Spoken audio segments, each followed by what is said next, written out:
Hey everybody, this is Cujo here. Uh, Wanted to take a video to introduce myself and kind of where I got the idea for doing this YouTube channel.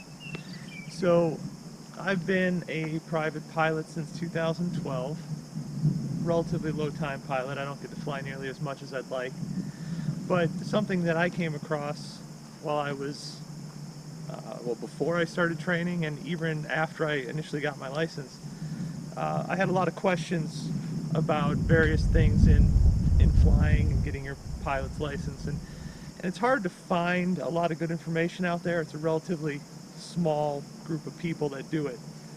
There are some good YouTube videos, but there's not a lot. So I figured I would answer some of those general questions about flying on my YouTube channel, and so that's what I'm doing. So I figured I'd take a video to introduce you to me and my plane that I, for the most part, will be flying.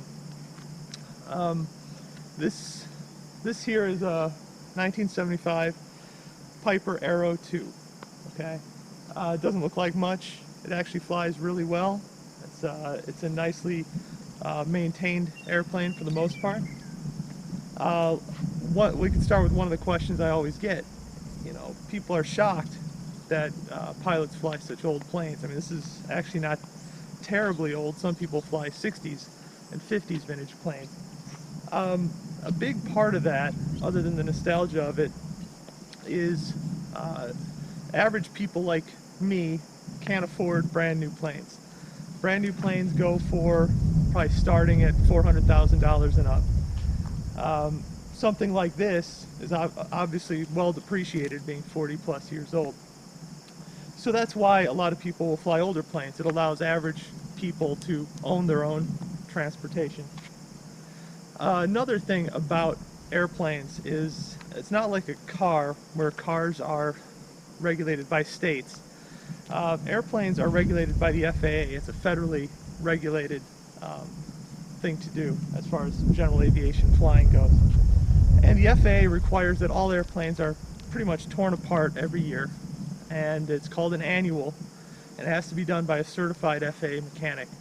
So if a plane like this, who's just 40 some odd years old, is still flying, that means it's been checked off, taken apart, and checked off by a certified FAA mechanic.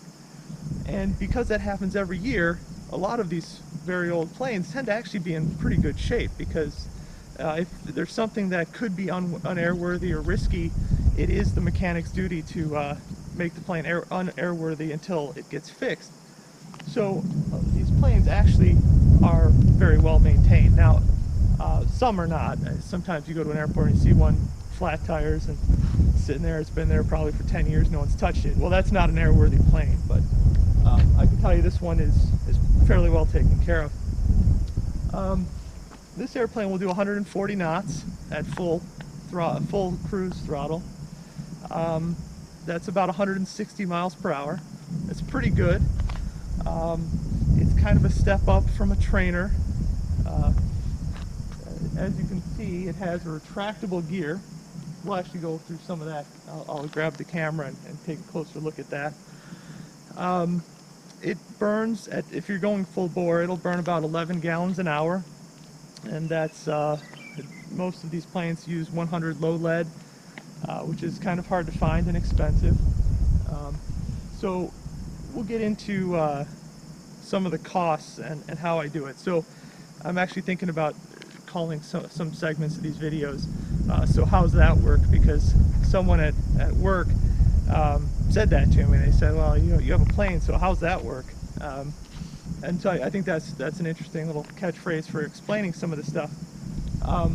I don't own this plane outright. I'm in a partnership or an equity flying club.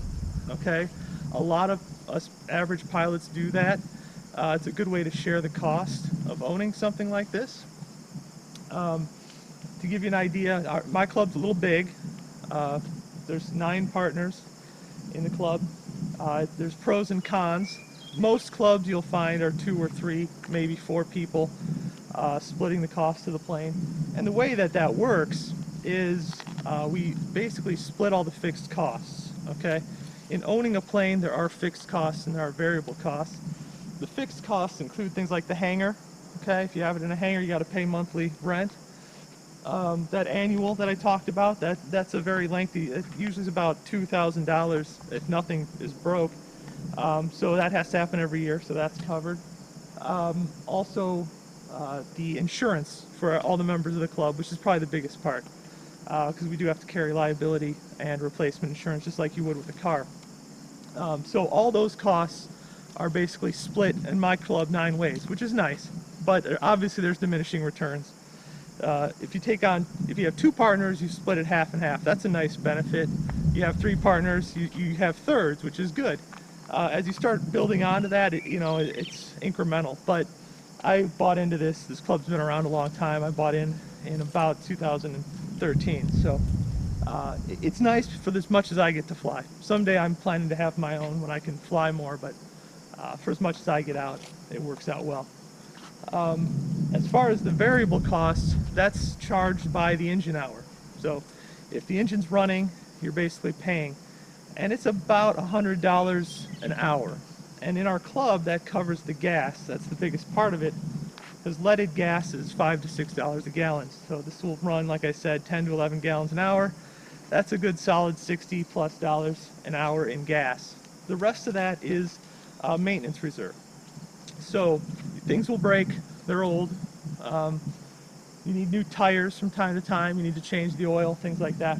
All that is part of that maintenance reserve, the hourly maintenance reserve. So we pay about $100 a month for the fixed costs. That, like I said, covers our hangar, our insurance, and just basically having it if no one flew it. And then if we go for an hour flight, like I'm hoping to do yet today, because it's a beautiful day, that'll be about $100. And that's how that works. When there's a big expense, like we just recently put $30,000 of avionics in it, it has to be voted on by the club, and we have a checking account, essentially. So that's how that works. Now you can own your own, then you have that whole expense on yourself, obviously.